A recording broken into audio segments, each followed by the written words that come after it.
তিনজন বালককে একত্রে রেখে তিনজন বালক ও পাঁচজন বালিকাকে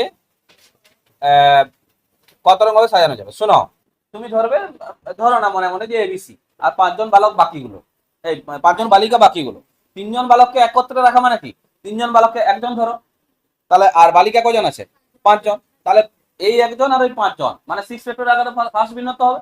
এবার বালকগুলো নিজেদের মধ্যে 3 ফ্যাক্টরিয়াল আকারে বিন্যস্ত। এটা তো কোনো অক্ষর নয় যে হবে না বিন্যস্ত, তিনটা বালক তো আলাদা, তাই না? তাহলে এরা 3 ফ্যাক্টরিয়াল আকারে বিন্যস্ত। তাহলে টোটাল কত হচ্ছে?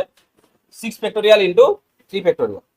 লেখো তাহলে তিনজন বালককে, নিজেদের মনে রাখার জন্য জাস্ট লিখে রাখা, তিনজন বালককে একজন ধরলে ও বাকি পাঁচজন বালিকা মিলে মোট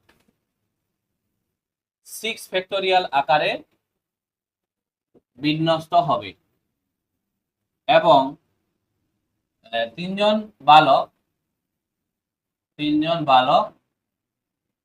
3 ফ্যাক্টরিয়াল আকারে বিন্যস্ত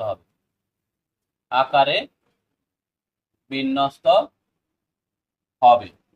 তাহলে অতএব মোট বিন্যাস 6 ফ্যাক্টরিয়াল ইন্টু 3 ফ্যাক্টরিয়াল।